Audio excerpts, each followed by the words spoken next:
17th September 2014. This is NTV. Thank you for watching. My name is Malcolm Sima. Let's take you straight to the headlines this afternoon. Uganda's time to shine. Foreign Affairs Minister Sam Kutesa begins work as the President of the 69th UN General Assembly.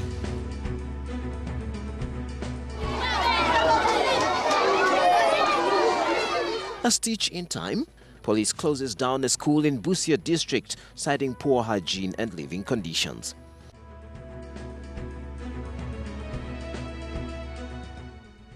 Also coming up, giving a hand. US President Barack Obama sends troops to West Africa to help contain Ebola.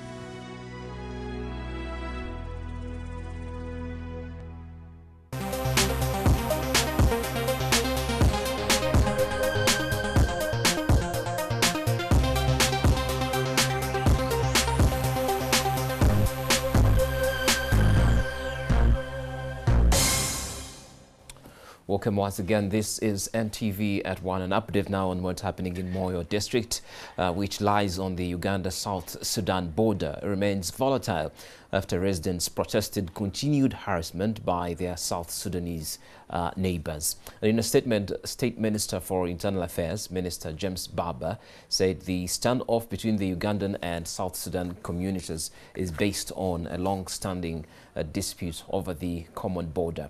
Says the situation was made worse early this month. District and population census officials were abducted and tortured inside South Sudan. In 2010, the Ugandan and South Sudanese presidents directed that the border dispute be amicably resolved. In 2013, a border demarcation committee was appointed, headed by officials responsible for lands from both countries to sensitize the communities, do mapping and survey on the common border. The minister says, whereas the Ugandan team is ready, South Sudan was yet to name their team.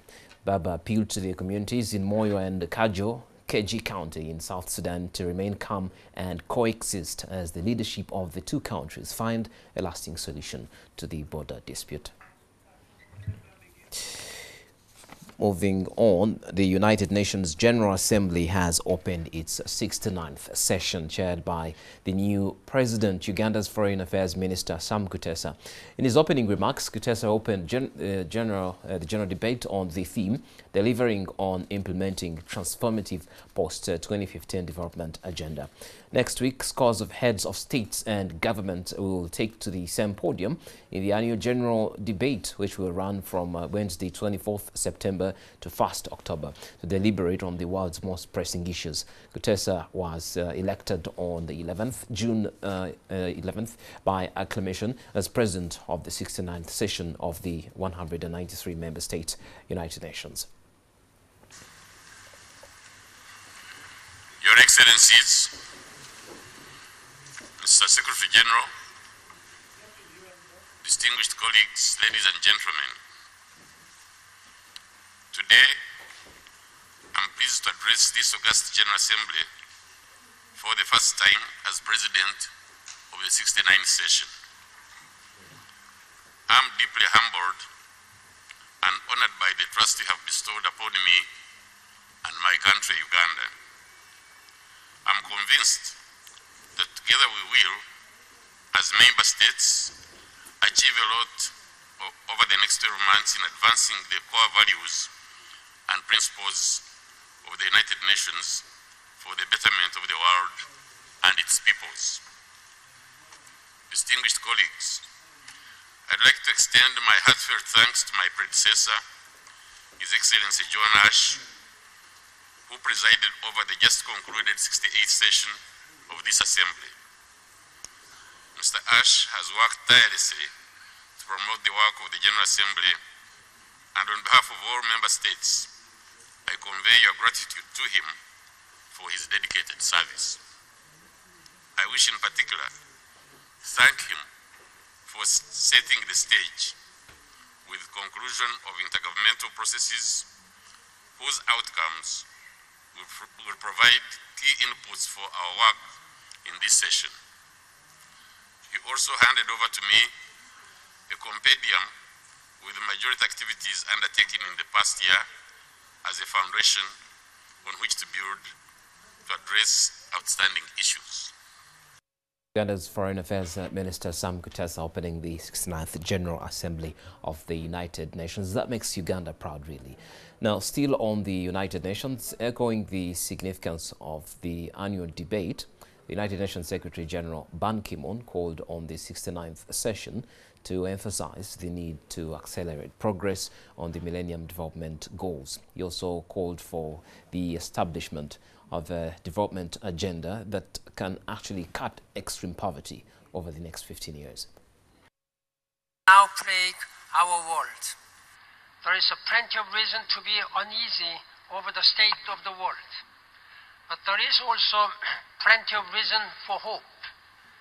That hope starts here. In this one-of-a-kind and wondrous chamber where the world unites to solve challenges and improve the lives of those who sent us here, we the peoples.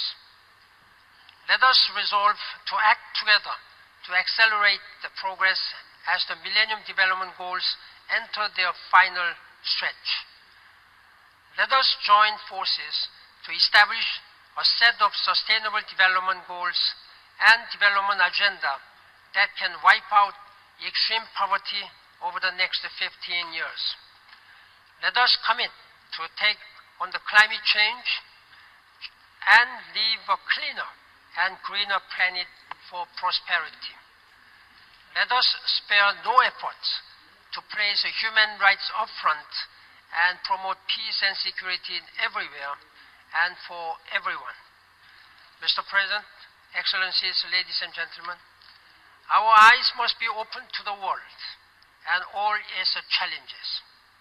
We see a rising tide of intolerance, of societies closing in on themselves, of groups eager to exploit differences and wage campaigns of hate. This General Assembly stands as the ultimate rebuke to that distorted and venomous view of the world. A team of 6 donors from the Nordic countries of Norway, Sweden and the Netherlands are in the country to find and assess how Ugandan government has used the $19 million that was awarded to the Ministry of Health in 2012 by the Global Alliance for Vaccines and Immunization. While they acknowledge an improvement on immunization levels, they are concerned that there's still limited health workers to administer immunization. There is continuous education also. We have a much better impression now of the opportunities. We also have a better impression of the constraints and challenges. And all of that will be important in our future work as board members of Gavi. We have improved in immunization coverage. We have hit the global target and also the national target of 90% of the infants. One thing that has been mentioned in several of the meetings is lack of skilled personnel, that you don't have actually enough people to administer the vaccines. We visited some of the districts recently to assess. Many were in 73% of the facilities have filled the targeted positions. So we have certainly improved.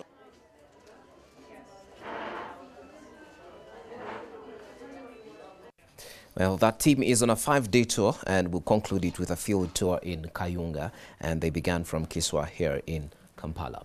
Moving on, the United Nations Children's Fund and the Office of the Prime Minister's Platform for Conflict Prevention and Peace Building will host a 1-day event which is aimed at fostering children and youth rights. Under the mantra, the right to peace, this function will be held at Zambia Sharing Youth Center.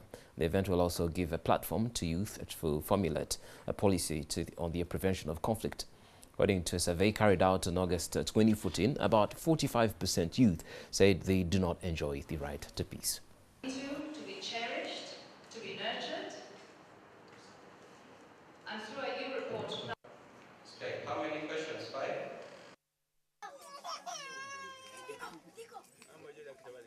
Okay.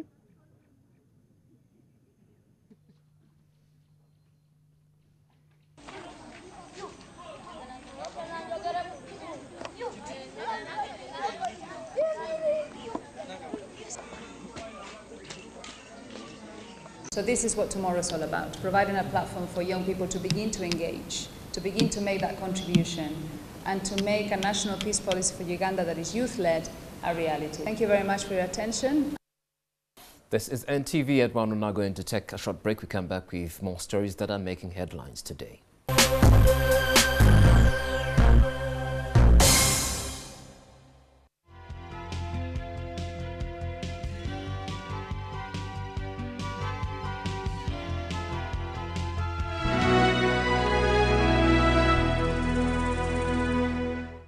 Use White Star Laundry Bar Soap with a lemon fragrance and you'll have a fresh, clean day. Be like a star. Use White Star.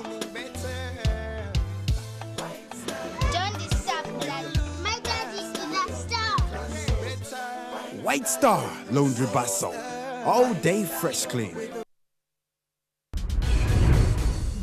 20 entrepreneurs. 20 companies compete to get the funding. From different skills and experience with different ideas. Who will it be? On Kickstart, proudly presented by Now Breweries. Coming soon on NTV.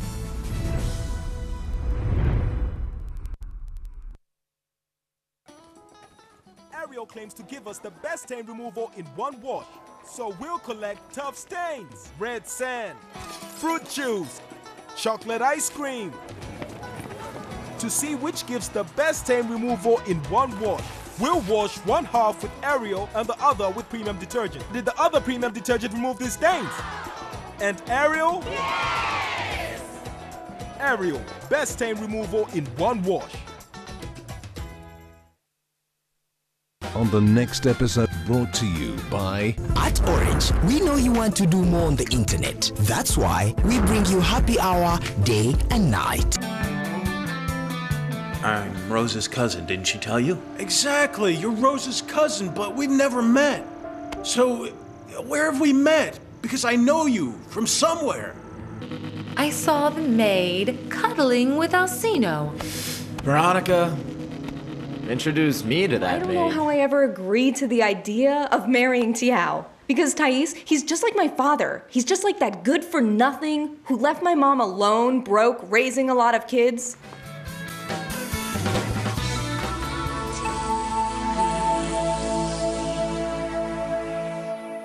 You can download movies at the lowest prices and never fast from Orange. Dial *133# to buy a data bundle. Happy hour changes with Orange. Today changes with Orange.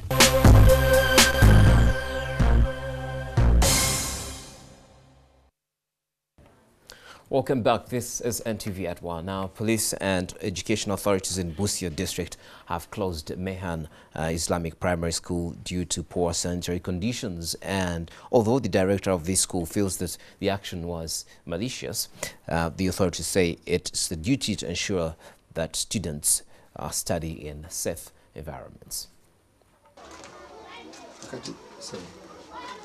This is one of the dormitories at Mehan Islamic Primary School in Busia. Someone would be forgiven for mistaking it for a pigsty. The beds on which these primary pupils sleep look really uncomfortable. All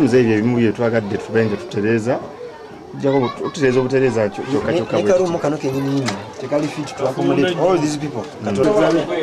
Generally, the school environment is not conducive for learning. The classrooms are dirty, congested, and in a neighborhood that is not favorable for the youngsters. It's these conditions that pushed police and education officers in Busia district to close the school. We're not looking at whether the school is operating or what, because what is important are the lives of the children. Safe. We're not looking at others. Amasomero agali mu Busia mangi ddala dagali bubi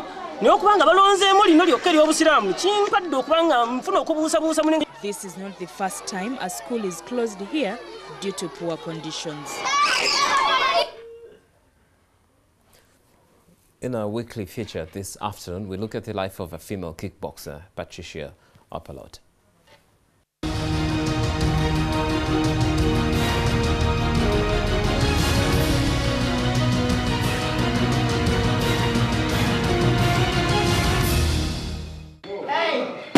This is a training session at East Coast Boxers Club in Naguru, a Kampala suburb.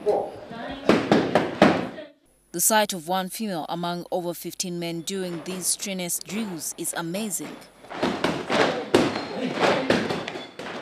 Her name is Patricia Apolot and she is a kickboxer. From her masculine build to the way she skillfully executes the drills, it leaves little to the imagination that Patricia is indeed cut out for sports. When I was a young girl, so many people used to fool me around. They could talk, beat me, they do that, like fooling me mostly. So I was the kind of a person who was quiet, simple. I could not answer someone back. So when I reached to my high school, I used to have a group of people that could tell me that, but you have the body. You look to be someone who anyone can fear when you even speak out. Why can't you utilize that? Patricia is a university dropout who decided to concentrate on nurturing her talent and passion, kickboxing. She drew inspiration from her father. We used to watch on TVs when girls are fighting, and then he told me that I wanted to be that person. Not many women in Uganda do this kind of sport, and this young lady is one of the few who chose to defy the misconception that kickboxing is a sport exclusive to men. There are so many ladies who are cowards. They fear the sport. Like if you tell this, they're like, no way, I can't go and spoil my image there. I can't go and fight there. I can't do this, I can't do that. So I'm like, I have to go there and I have to be example to the rest. Patricia trains daily to keep herself fit. I joined her to test my skills. These are some of the hard drills that Patricia has to go through every day to train to be that kickboxer. It is not really easy, especially that she's the only woman in a gym of over 10 men. First of all, as you reach to the gym, you have to abandon the thing that I'm a lady and the rest are men. Patricia's coach, who has trained her since 2006 when she actively started kickboxing, says nothing is too hard for her. With this lady, she's again different than some other ladies because she's a lady who does not give up.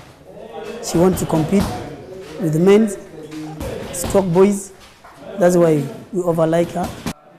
After the session, we took a walk to Patricia's home and I realized how much her manly physique makes heads turn.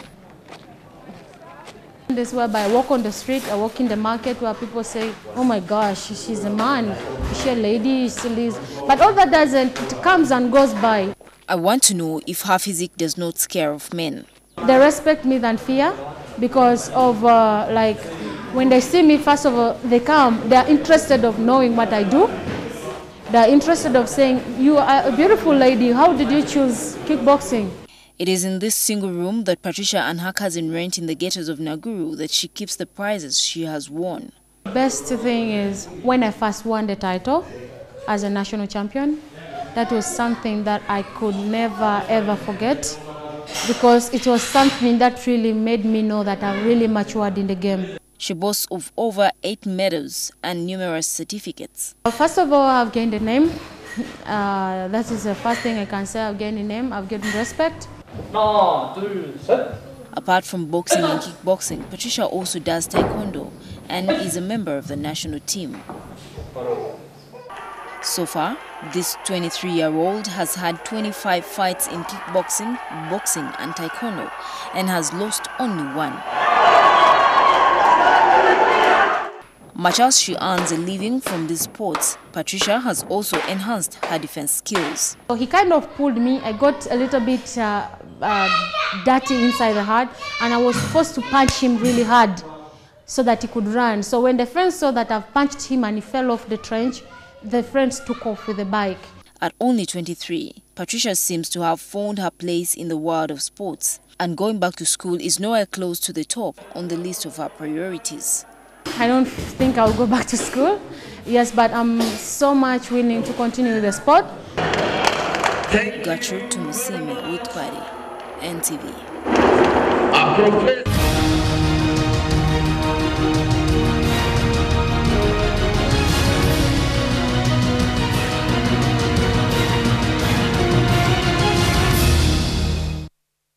Thank you, Gertrude. A cute woman into stand-up combat sport. It's really inspiring, and we'll get Ugandan ladies into kickboxing as well. Moving on, U.S. President Barack Obama has said that the U.S. is prepared to take leadership in tackling Ebola, warning that the epidemic in West Africa is spiraling out of control. Obama urged the global expanded effort to fight the deadly disease as he unveiled a new $500 million initiative that will see 3,000 military personnel posted to the region to combat the health crisis. The troop deployment, a heightened U.S. role in West Africa, will include erecting new treatment and isolation facilities, training health workers, and boosting communications and transport support. Obama, who has called the epidemic a national security crisis, has faced criticism for not doing more to check the outbreak, which the World Health Organization said last week had killed more than 2,400 people out of 4,784 cases in West Africa. U.S. officials said a military control center for coordination would be established in Monrovia to coordinate efforts with the U.S. government and other international partners. The U.S. plan also focuses on training. A site will be established where military medical personnel will teach about 500 health workers per week for 6 months or more on how to provide care to Ebola patients. Meanwhile, a senior U.S. military officer says American ground troops could be deployed against Islamic State and the Levant fighters in Iraq. General Martin Dempsey, chairman of the U.S. military's Joint Chiefs of Staff, said yesterday he might recommend having U.S. troops do more, potentially accompanying Iraqis during complicated offensives such as the battle to retake the northern city of Mosul from ISIL fighters. Chuck Hagel, the U.S. Defense Secretary, told the Senate Armed Services Committee that the Obama administration plans to carry out airstrikes against the group's fighters in Syria and will target the ISIL's sanctuaries, command centers, and logistic networks. Let's have a look at sports now. Steven Gerrard was Liverpool's hero with a stoppage time penalty as the Reds marked their return to the Champions League with a win last night, and Arsenal endured a torrid evening against Borussia Dortmund. Arsenal boss Arsene Wenger admits his side were average following their 2-0 UEFA Champions League defeat to Borussia Dortmund. Goals from Immobile and Pierre-Emerick Aubameyang left the Gunners bottom of Group D following Anderlecht's draw in Galatasaray. After a disappointing performance in the Signal Iduna Park, Wenger believes his side were unfortunate in the first half, but concedes that they were convincingly outfought in the end. Wenger defended his striker Danny Welbeck after the 23-year-old missed a couple of good chances and believes that Dortmund's energy levels were as a result of their easy game against Freiburg on Saturday. Meanwhile, captain Steven Gerrard says Liverpool must learn to crawl before they can walk after scraping past Bulgarian minors Ludogorets in their Champions League opener. Gerrard scored a dramatic injury time penalty after Mario Balotelli's first goal for the club in the 82nd minute was cancelled out by substitute Dani Abalo 8 minutes later. After a 5-year absence from the tournament, it was not one of the classic nights at Anfield, but Gerrard promises there was better to come. And finally, after a deflected Nacho effort put Real Madrid 1-0 ahead in the 14th minute, Bale raced onto a Luka Modric pass and dinked the ball brilliantly over on-rushing Basel keeper Thomas Vaclik before volleying into an empty net. A minute later, Bale found space on the right of the penalty area and sent over a low cross for Cristiano Ronaldo, last season's Champions League top scorer with 17 goals, to tap in at the far post. New Real signing James Rodriguez made it 4-0 in the 37th minute when he started and finished a sweeping counter-attack before Dallas Gonzalez almost immediately pulled a goal back for the visitors when he sped clear and beat Iker Casillas with a low strike. Karim Benzema completed the scoring in the 79th minute when he lashed a left-foot shot into the net off the underside of the crossbar as Real became the first club to score 1,000 goals in European competition. Mouth-watering Champions League games, but the highlight of the night was Arsenal losing to Borussia Dortmund. That many would have thought that new boy Danny Welbeck would, spoil, would smash Dortmund aside. That's it on NTV at 1, but we'll get more from the experts, Ismail, Dennis and Darren. Will be giving us fixtures, updates and all that's happening in the world of sports. So have a good afternoon. Thank you for watching.